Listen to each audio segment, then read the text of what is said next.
Hi, I'm Dennis Phillips, and welcome to Everyday Reloading and Shooting.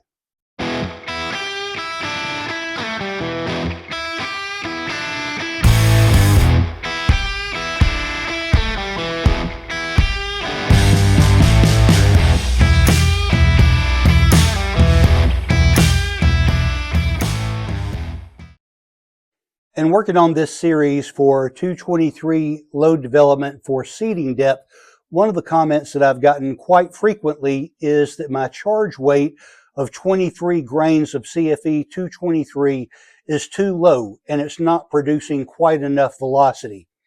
And so my response to that has been that the maximum charge weight shown in the Hornady manual is 24.9. And I've done a fair amount of testing between this 23 grain load and the 24.9. And I have found that this 23 grains has been the best performer with this bullet and powder for my rifle. Here's the load data from the Hornady manual. And it shows the starting point for this bullet and powder at 20.2 grains, which should be producing 2,200 feet per second in velocity and a max of 24.9 at 2,700. Well, so what I've decided to do because of these comments, I thought, well, let's go back and give this a second look. What I have done is I have loaded rounds at 23.5, 24, 24.5, and 24.9, which is the maximum shown in the Hornady manual. And I will be shooting those to see if there's a charge weight where these bullets group a little bit tighter. And then today I had a comment from a viewer who goes by the handle R1 John, and he had an interesting comment stating that if you go to the Hodgdon reloading data on their website, he said that my 23 grain charge weight that I'm is less than their minimum charge weight, which is 23.8 grains. And here's a screenshot from the Hodgdon reloading data website, and they show a starting charge weight of 23.8 with 2,662 feet per second and a maximum load of 26.2 grains and a velocity of 2,991 feet per second. I believe this load data has to be safe. Otherwise, there would be serious legal ramifications if it were not. So what I'm going to do is from this 24.9 grains, I'm going to go a little bit higher, and I'm going to step in 3 to 4/10 grain increments, and I'm going to go to 25.2, 25.5, 25.8, and 26.2. And so we'll see what sort of velocities and groups those charge weights will produce. All right, so more to come, so stay tuned. All right, once again, we're at the Georgia Gun Club's 100-yard indoor rifle range. And as mentioned in the introduction, this is for the benefit of all of you who have said that my velocity is too low. And I have been working on my seating depth for 223 using a 23 grain charge weight, which I have found to work very well with this bullet and powder. And so what I'm going to do today, as mentioned, I have found data in the Hodgdon website that allows us to load up to 26.2. So what I'm going to do is I'm going to start at 23.5 grains, go to 24, 24.5, then 24.9. From there, I'm going to the Hodgdon data, and I'm going to start at 25.2, go to 25.5, 25.8, and then 26.2. According to the Hodgdon data, these should be flying at close to 3,000 feet per second at that maximum charge weight. So we will be looking for pressure signs along the way. And as always, you're welcome to enjoy the music while I fast forward through my shooting, or you can skip forward to the results that follow. Shooting at 100 yards.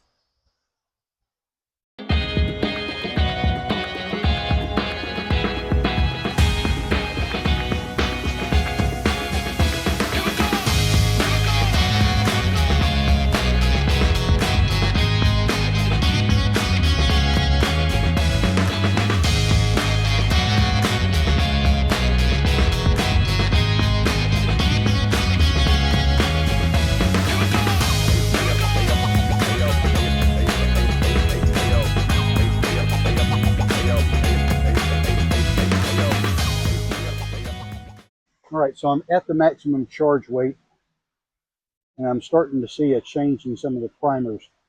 This is one of the earlier primers at the lower charge weights. And these were just shot at the maximum charge weight according to the Hornady load data. So these are looking a little bit flattened out. Not terribly bad.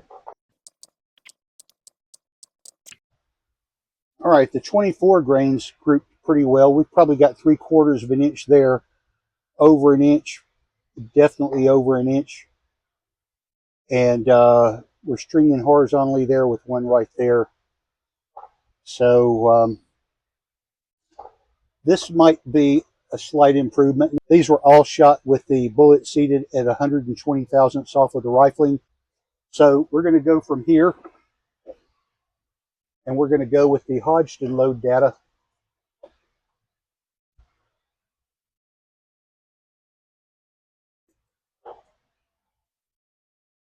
And we're going to go from 25.2 grains to 26.2 grains and see what kind of loads we can get. Now, these are all just 5-shot groups.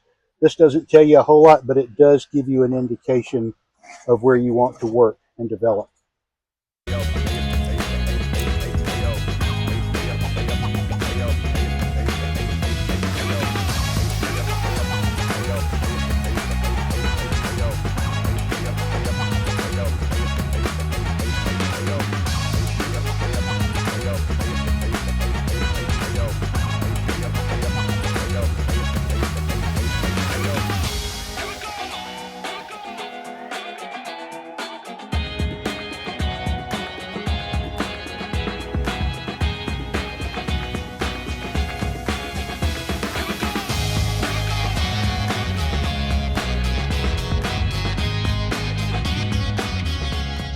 I don't think any of these shot any better than the 23 grain load that I've been using, but let's bring them in and take a look. While that's coming in, I'm going to also show you these primers. They're somewhat flattened. This is at the highest charge weight at 26.2 grains. We had an average velocity on that load at 2881.1. All right, so these groups at these higher charge weights with just 5 shots are larger than the 20-shot groups I shot at the 23 grain charge weight.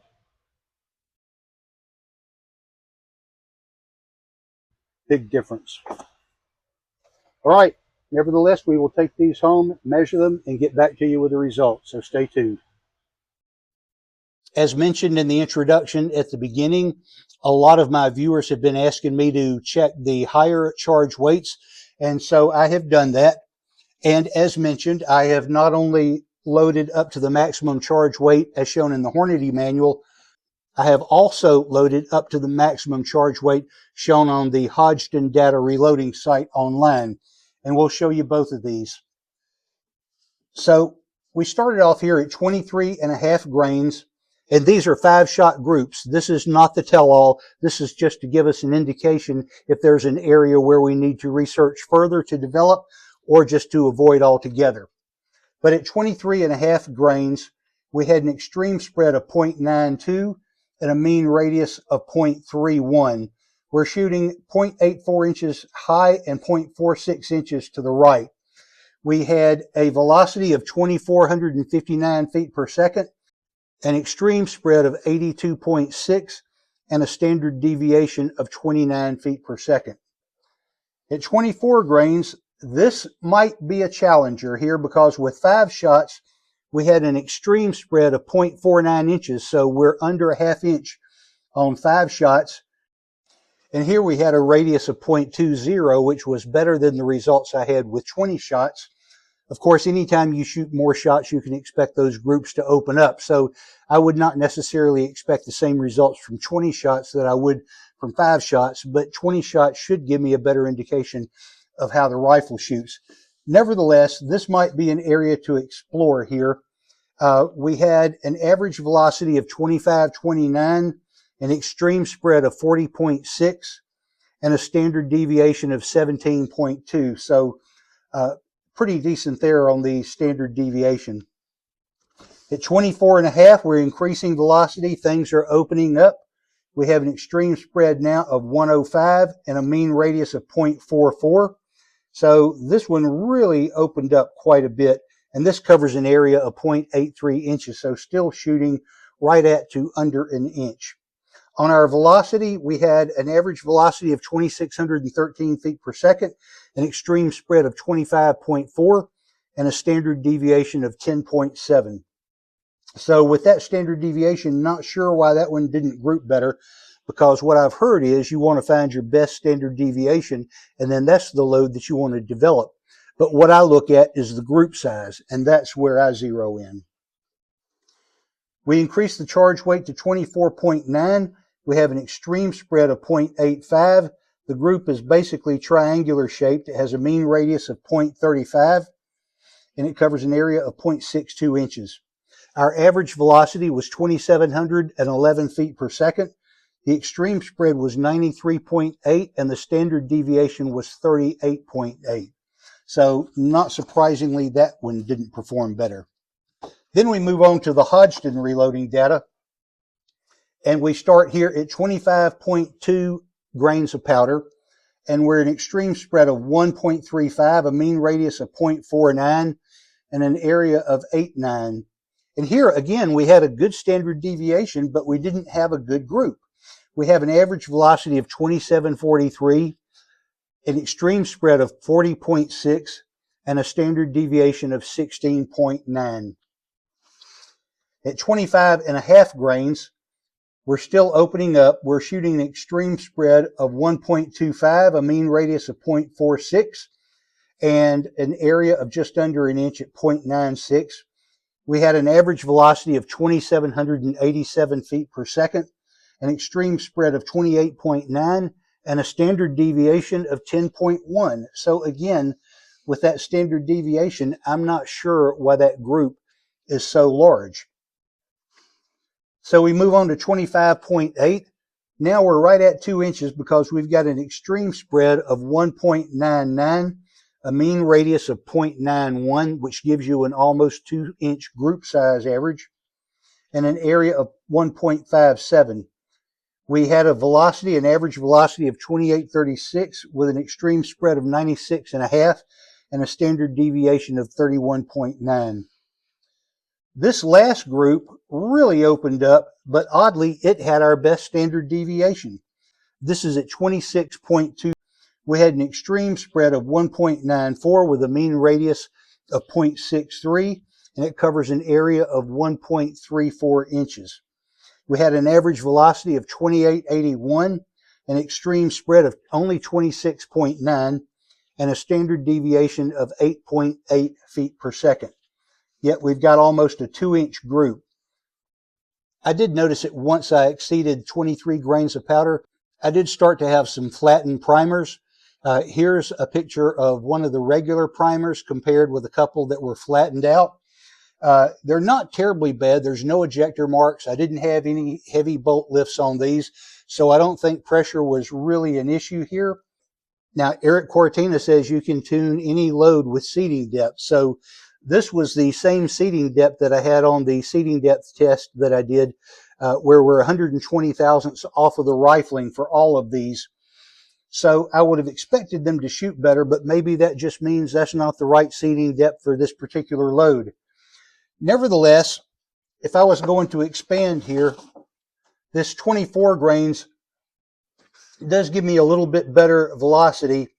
At 24.9 grains, according to the Hornady manual, that's rated for 2,700 feet per second in velocity, and my average velocity was 2,711 average. So that was really close to the velocity stated in the Hornady manual. With the Hodgdon, the maximum charge weight should have been producing a velocity of 29.91. We had a velocity of 28.81 on average, so we were about 110 feet per second slower than what was shown in the Hodgdon reloading data. So if I'm going to make any changes in terms of velocity or charge weights, I'm probably going to move to 24 grains of CFE223 and see if the seating depth there needs to be adjusted. But I think I'm ready to move on to other things. Maybe play with my 6.5 Creedmoor. Maybe look at some different powders, some different bullets. So anyway, so appreciate your watching. I hope you find this information helpful. If you have any ideas, thoughts, or suggestions or questions, please leave those in the comments below. I try to interact with everybody that comments. I hope you will also like, share, and subscribe. And as always, thanks for watching.